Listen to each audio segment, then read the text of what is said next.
movements of the shoulder, we're going to go into our elevation. We have forward elevation, so taking your arm all the way up, go up as high as you can. So that would be active elevation of the forward plane of the shoulder. Okay. We can do elevation in an abduction plane. So I want you to take your arm out to the side, and with your thumb up, I want you to lift your arm all the way up as far as it will go. That is abduction, abduction, and then all the way down. We can do extension, so we have the opposite of all those movements. So we had forward flexion, we also have extension, which is going backwards, so taking your arm back. Okay. She's actively doing it, I'm not doing that. We also have horizontal adduction, which is bringing your arm across your body. So bring your arm across. Okay. And then we have rotations. We have external rotation, and with this one I find it convenient to compare to the other side. So I want you to keep your elbows towards your body and move your hands out and away. Okay? So we can see if they're equal or not that way. Okay.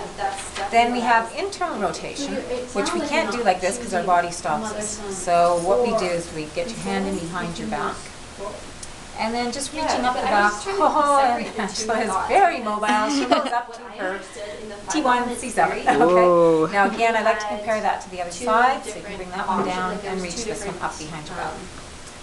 Crack it, and she's moving. That's awesome. So those are active movements. The active movements are going to test the joint and the ability of the muscle and tendon to move the joint. Okay. So if she has pain in any of those motions, we want to know at what point the pain is. So for example, if she's lifting her arm forward and she says, oh, it hurts right there, and see if you continue to take it through that motion, and then sometimes it may get better, or sometimes it'll get worse, and it'll get even worse towards the end. So we want to know if that motion is painful. We want to know if it's not painful, but she just can't lift it. Okay? So if she can't lift it and it's not painful, it may mean that there's a muscle or tendon involved. Then if there was some pain in those ranges of motion, I would then passively do the same motions. I wouldn't necessarily do these passive motions unless there was pain or dysfunction. So if she couldn't move through the motion, say she could actively only get to here, I want to know, can I still move that joint beyond that? So then I'm going to say, I'd like you to relax, and I'm going to take your arm all the way up. Okay? Well, gee, she couldn't get it there, but I can get it there. So that means that the joint is actually okay. But whatever's moving the joint couldn't do it. Okay? Or if when she got to this point, she said, oh yeah, there's pain there. She could move through it, but there's pain. Well, guess what? As I move through passively, she doesn't have that there.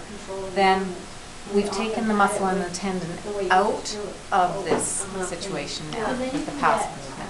I'm just doing it. So you would do that for each one, okay? So you would do it into, only if there's pain, okay? You could do it into abduction, and you want them to try and relax as much as possible, okay? You can do it into external rotation, you can do it into internal rotation, okay? You can do it into horizontal adduction, okay? So you can do it into all the same ones, the same movements that you do active, you can do passive. But you only do the passive if there's a problem with your active, okay? So then we want to go into our resisted tests. The important thing about these is that they're isometric, so there is no movement allowed. We resist the same motions that we did for our active and passive movements, okay?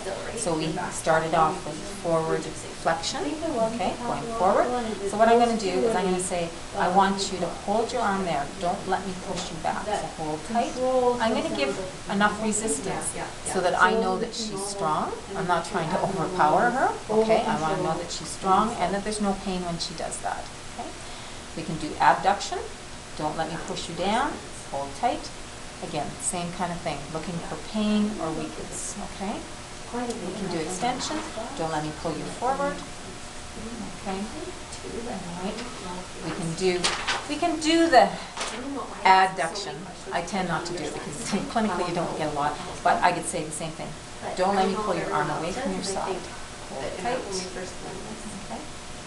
And then we can do the rotations. Don't let me push your hand in. External rotation is what I'm resisting there. Don't let me pull your hand out. Internal rotation is what I'm resisting there. Okay, so that is your isometric resisted test. They test muscle and tendon. We've taken the joint out of the equation now. Okay. Then we have our special tests. So the special tests are designed more to test specific structures in the joint. Okay.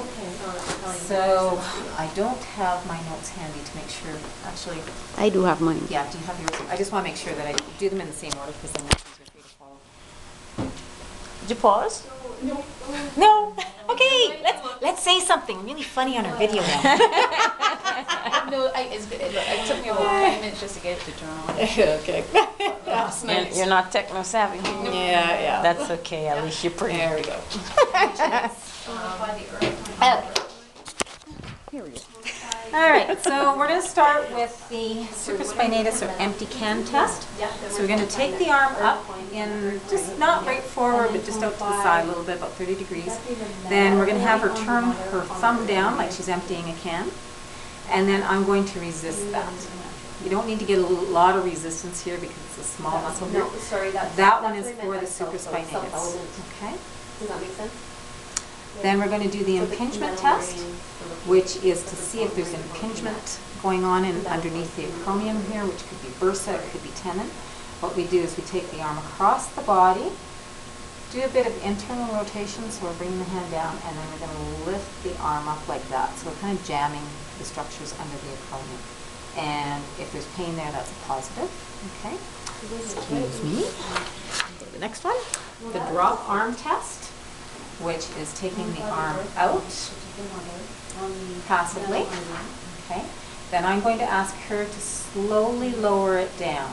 Okay. So she can lower it down towards her body. If there's a rupture of the rotator cuff, it will fall. She won't be able to lower it down like that. And it may fall from the point where you let it go. So just have your hands there. Okay? Do you know what I'm saying? That's why. Then the inferior glide of the glenohumeral joint. So lying down on your back. You might want to come over to this side here. So with this one, what I want to do is I want to bring the web space of my thumb and forefinger off of the acromion. I don't want to be up on the acromion because I don't want to move the shoulder girdle. Okay, I want to move the humerus in its joint. So I'm on the top of the humerus, and all I'm going to do there is I take up the slack a little bit through the shoulder girdle itself, and then I just push down with my web space here. I'm pushing down on the top part of the humerus to try and glide it inferior. So that's the inferior glide. Then we've got the apprehension test, which is taking the arm into external rotation. And then I like to have my hand on top here, just in case they feel like they're going to dislocate. Okay, so I'm just going to be ready to help them. I've got her elbow kind of resting on my thigh, which makes it easy to move it out. So I'm going to gradually take it out, watching her face. If she gives me kind of a funny look or anything, oh, she gave me a funny look, I will stop right there and take her out of that position, okay, because we don't want her to re-dislocate.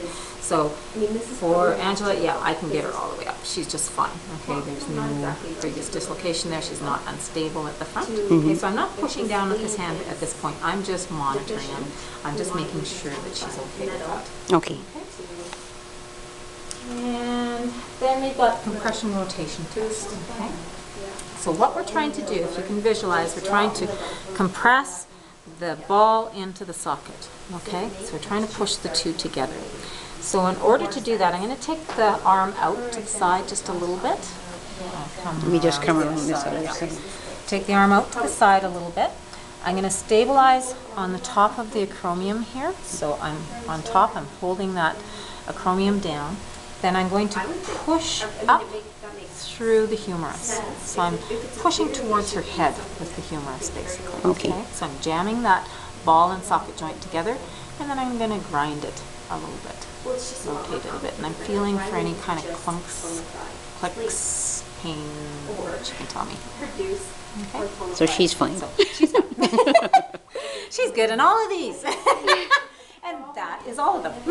Thank you very much. You're very welcome. All right. Well done, thank you, Angela. Appreciate the, No problem. I get so